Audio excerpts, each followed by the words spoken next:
मला असं वाटतं आहे की अतिशय चुकीचा पायंडा या ठिकाणी पाडला जातो आहे. कारण कुठल्याही राजकीय गुन्ह्यामध्ये त्यांना अटक झालेली नाही.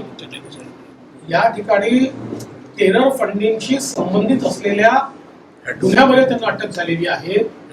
NIA ने FIR केलेला आहे. ED ने मनी लॉन्ड्रिंग मध्ये अटक केलेली आहे.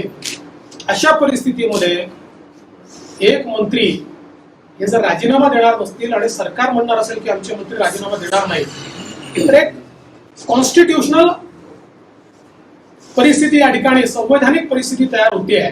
पण मी त्याच्यावर बोलणार नाही.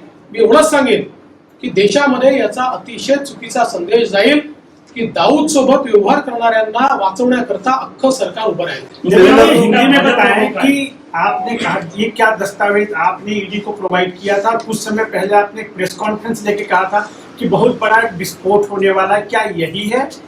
और सर इसी से जुड़ा हुआ दूसरा सवाल है कि अभी सरकार के नुमाइंदे कह रहे हैं कि नवाब मलिक को इस्तीफे देने की जरूरत नहीं है. इन दोनों प्रश्नों को हिंदी में बताएं. देखिए, मेरे पास जो कागजात थे वो कागजात ED, NIA, CBI सारी कॉम्पिटेंट अथॉरिटी को भेजे थे.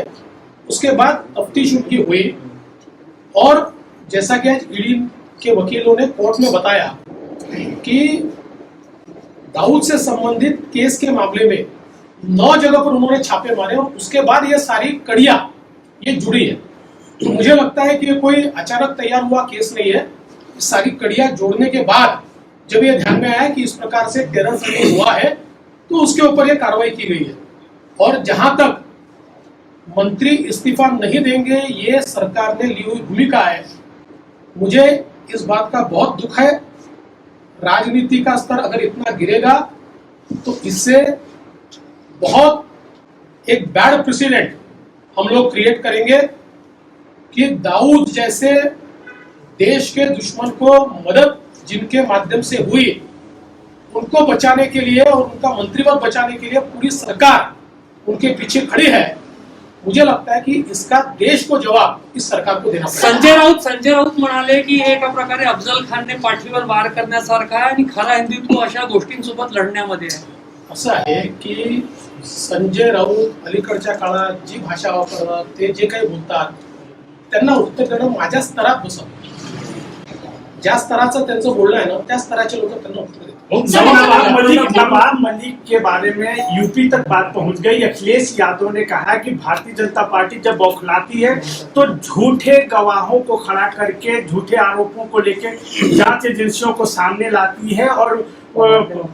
और पवार जी ने भी ममता से बात की. पूरी चीजों को आप किस तरीके से देख रहे हैं?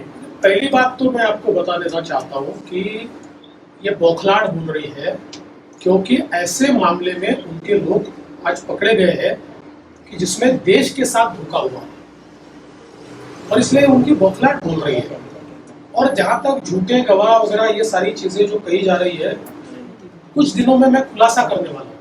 अभी आपको बोल देता हूँ कि किस प्रकार से महाराष्ट्र सरकार झूठे गवाह तैयार करने का षड्यंत्र रच रही है. इसका खुलासा कुछ दिनों में मैं ही कर दूंगा. अभी तो आप इस केस के ऊपर अपना लक्ष्य केंद्रित कीजिए. मराठीत असं आहे की तुम्ही जे म्हणता आहे की खोटे साक्ष, खोटे गवाह उभे, या संदर्भात अतिशय स्पष्ट केस ही ईडीच्या वकिलांनी ठेवली. म्हणूनच 3 तारखेपर्यंतची कस्टडी मिळालेली आहे आणि येत्या काळामध्ये लवकरच महाराष्ट्र सरकार कशा प्रकारे खोटे लोक तयार करतात, खोटे गवाह तयार करतात आणि कशी सरकारची यंत्रणा ही खोटेपणा करून लोकांना फसवण्याचा प्रयत्न करतायत, नेत्यांना फसवण्याचा प्रयत्न करतायत, याचे काही खुलासे मी लवकरच करणार आहे. पण आज तो विषय नाही म्हणून आज त्याच्यावर मी बोलणार नाही. आज मी हा विषय महत्वाचा आहे, देशाच्या सुरक्षेशी संबंधित विषय आहे आणि अशा विषयामध्ये राजकारण होऊ नये असं माझं मत आहे. नवाब मलिकांच्या राजीनाम्यासाठी भाजप आंदोलन करणार आहे का?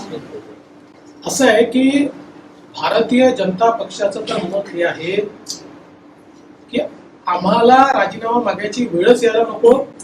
इतका गंभीर आरोप लागल्यानंतर मंत्र्यांनी राजीनामा दिलाच पाहिजे. पण हे नक्कीच आहे की या सरकारचा चेहरा भारतीय जनता पार्टी पूर्णपणे बेनकाब करेल. त्या संदर्भातला भारतीय जनता पक्षाचा जो काही निर्णय असेल तो आमचे अध्यक्ष चंद्रकांत दादा पाटील घोषित करतील.